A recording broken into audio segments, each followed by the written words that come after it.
Matthew, I can imagine that is bittersweet. Is it more bitter or is it more sweet because of the way in which you guys competed?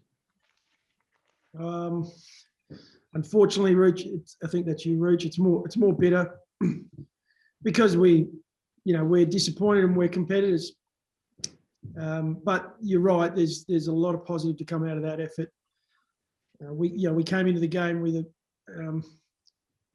a thirst to get back to what we feel is our DNA, and I think we saw it again tonight. So it's a really positive sign for our group. We're able to bring the game we've shown throughout this season. We haven't been in that space now for a good month or so. So that's the sweet part of it.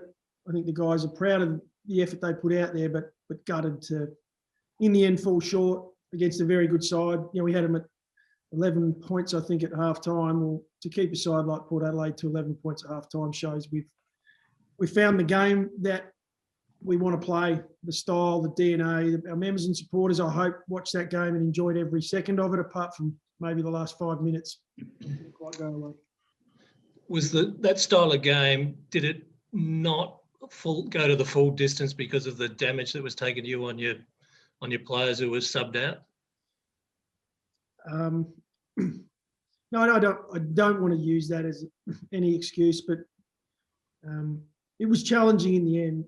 Making obviously Brody going off with quite a substantial cut to his head. We were forced to make the sub, and then to have Will Hamill collide like he did and lose him as well. It shuffles things around, but in the quarter, being in the last quarter, I thought the game was still on even terms. I thought our guys stood up and fought it out. I don't think it was the difference in the game. I think, unfortunately, we made a couple of small decisions at times when we were up by 3 or 4 points, and we'll look back on those, and they're great learnings for us as a group. They're key moments in games where the game's in our hands and we don't quite make the right decision as a young group. And they did. They got ahead of us. They stopped the game and they ended up in front at the end, which was disappointing. What's it tell you about the group that it's a week where you had massive distraction, massive attention upon yourself, inside and outside the club, but you can deliver a performance like that? It tells me they're the group I thought they were. They're an amazing group of players. We spoke about it post-game. I had no doubt they'd come out and perform the way they did, which I guess is dangerous. But as a coach, I knew they'd come out and play with ferocity. It was about clarity for them around game plan and getting back to what we did well. We trained really well on Thursday. It has been a really challenging week. It's been a challenging 48 hours for our entire organisation. But I knew they'd come out today, and I'm really proud of the fact that they did that. So why weren't they distracted, Matthew? What held them together? Well, it's probably the time I've been there, a year and a half. I can't question the way they go about it. They're, they prioritise each other. We're doing everything we possibly can to become a finals contender. We played against one tonight. We envy the position they're in, and we know we'll get there. It's just a matter of how long it's going to take us. So that's where you go in with confidence. You say, well, if the guys look after each other and they're going to play for each other, there should be no question on what effort we're going to bring. It's a matter of whether we get the game plan right and whether we connect it together. And tonight we did that so well. We did that for three and a half quarters, and had our chances too. We had our chances to put more score on the board and didn't quite complete those plays, but we'll get better and better in that space, and we'll win these games in the future. Matthew, can I ask about pre-game? When you were walking to your box up here, you went into the group and you took Rory Sloane aside while the rest were warming up. Was that about a last-minute thought, or was that already something you had in mind that you had to have a word with him before the game started? No, it was. We were talking about his last address. Sloane likes to speak to the players as the last address. It was something we'd spoken about earlier, and we just confirmed what it was that he was going to bring at that point. and a little bit of a smile and a little bit of go and enjoy yourself. Can you share what the theme of that was? No. What's the prognosis on those two boys? Well, Will's up and about in the rooms. I'm not sure on the concussion side. I'm pretty sure he'll go through the protocol now from a concussion point of view. He was moving really well in the rooms and up and about, smiling and feeling pretty good. So that's a great sign for him. But we'll see how that plays out. And Brodie, again, moving well, quite a substantial cut, really. So he was feeling pretty good. Again, we'll have to wait and see with that one. Is that a concussion with Brodie as well? I believe so. I believe it is one where he'll have to go through protocols as well. Okay. How much, if at all, did you actually mention what had happened during the week today in terms of your pre-game address today? We didn't mention it at all. I'm trying to think back on the pre-game. It wasn't something that we spoke about at all.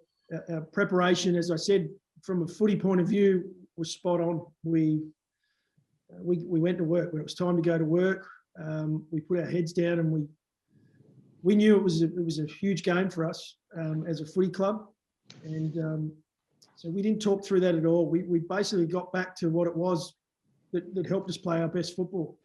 As I mentioned before, it was, we started the season with a certain DNA, and we found that today. Even sitting in the rooms post game, we've got a number of players who are playing in their first and second years that felt really good about what we bought, although they felt really disappointed that we didn't get the result. They were able to look each other in the eye and feel proud about what they put out there tonight.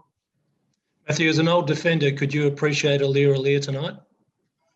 I didn't appreciate him at all, to be honest. He was too good for us tonight. I'm only joking. He was incredible. I thought for the second quarter, I thought we were able to nullify his impact, but he was too good for us. And we knew that coming in. We knew that was a challenge. We structured up with that in mind and tried to ensure we had a contest ahead of the ball. But at times we fought hard ahead of the ball. Can't take that away from our guys, but he was too good in some one-on-ones. It wasn't your regular intercept mark where they had a loose behind the ball. He was getting it done with an opponent. So the credit to him, he was a standout for the medal tonight. Ken spoke about the Sorry, is that a situation, Matthew, where at some point you just don't kick it anywhere near Aliir? You don't even go for that bailout kick. You look short, and I know it's easy in hindsight to say, but is that something you sort of drill into the players at quarter time? Just stay away from him as much as possible? Yeah, there's a number of different things we look at. Ball in on the ground. When someone's in the form he is, there's different parts of our game plan that we'd love to have back. But at the same time, we will in time get that contest ahead of the ball and bring the ball to ground. Because I thought, if you want to look at it from another perspective, when we did get the ball on the deck, we looked really dangerous. It wasn't just Aliir that was marking the footy. They had other players who stood up as well. But when we were able to get the game on our terms, and that was bring it to grass, then we played some of our best front of centre footy. I think we ended up 26 front of centre turnovers against a team that rate themselves really highly in that space, and are very good at it. By the way, we were able to get the game. It was an even game. I thought it was a real arm wrestle right throughout. And that's why we sort of come off feeling pretty good about the effort, but disappointed in the result. Matthew, why do you think you were able to play it, can I say, at your speed rather than at Port Adelaide speed, where they really like to turn it on with speed? Well, first and foremost, it's competing.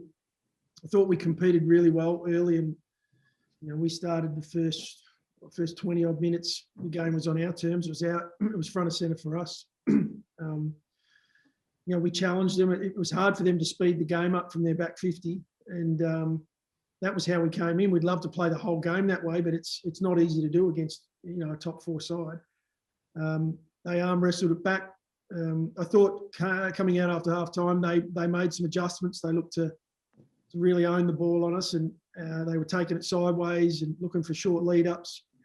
we probably lost our way for a short period of time, but it didn't hurt us on the scoreboard, which was a credit to our guys. You know, even though we weren't getting it right, we managed to stop that scoreboard ticking over. But in the end, it wasn't quite on our terms enough. And when it counted, we were behind on the scoreboard, which is when that final siren goes. I would love another 5 minutes, to be honest. I think our guys felt towards the end that we were coming, but not quite tonight. 14-22 combined score. Element of the conditions or the pressure of the game? Oh, look, I'd say there was enough pressure out there. I thought both teams were going in hard. We left the numbers reasonably even at both ends. You know, they were happy to play even numbers behind, as were we. So that kept it in a contest for a lot of the game.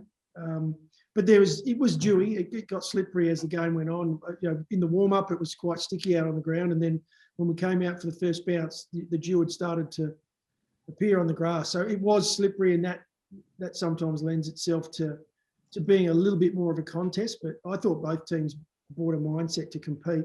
And so that made it, I don't know, it's hard to say from the box. Sometimes you think a game's a really good spectacle. I hope this one was, because we like to play that way, but it felt like a pretty good game from upstairs. You said yesterday that the club and Tex needed to give each other space. Have you made any other contact with Tex since yesterday? Yeah, I'm in constant contact with Taylor, and that'll continue moving forward. I'll continue to work with our entire playing group as we do week in, week out. Was he at the game tonight? Are you aware, Matty? Or No, he wasn't at the game tonight. Okay. Just one on Chase Jones. Matty, did you think that was one of his better games for the club? It felt like he's really keeps taking further steps in that new half-back role that he's playing. Yeah, I'm glad you brought him up, actually, because I thought he was really strong tonight. Off the back of what we were doing in other parts of the ground. So he was aggressive in the way he played. I thought he showed some real speed and power tonight. And he wasn't the only one, which is a great sign for our future. He's made that half-back line now. He makes it look a lot more comfortable. And then I thought Schoenberg also showed some similar signs. I thought his game tonight, not so much from the amount of football that he had. I thought just what he looked like when he was able to take the ball. He was clean. I thought he showed real explosive speed at times, and he took on some tacklers. So great sign for these guys. And, you know, their bodies are maturing. They're early in their careers, but for them to have that confidence and look really confident on the ground, I thought was a really good sign for us. Matthew, did you like what you saw in Braden Cook tonight as well? Yeah, I did. I mean, Braden, he's probably 12 months behind those two boys I spoke about. He's got a fair bit of time still to go in the gym, but I really liked what I saw. He didn't look out of place at all. He you know, speaking to him post game, the speed in the first quarter was something he hadn't seen before. But what's a really good sign for a first gamer is that slows down quickly, and he looked. The comfortable is not the word, but he looked like he was on par with a lot of the guys out on the ground. And we know that he'll only get better. I think he'll play at this level really well. I think he'll get better, and some of his weapons will come out as the speed of the game slows down. Just a word on Butts on Dixon as well. How did you see that matchup? I don't think Dixon had a mark in the first half. Yeah, I'm really pleased with Butts' season to this point, not just tonight. You know, the group got going tonight. Butsy played the same way he has now for majority of the season. He's had huge jobs on some really high-end talent, you know, key forwards. Tonight was no exception. He, you know, every contest that came in, he was right there with Charlie, and they fought it out. I thought Butsy, there weren't many contests that he got beaten in, and even second efforts on the ground. It was a fantastic effort from a young fullback.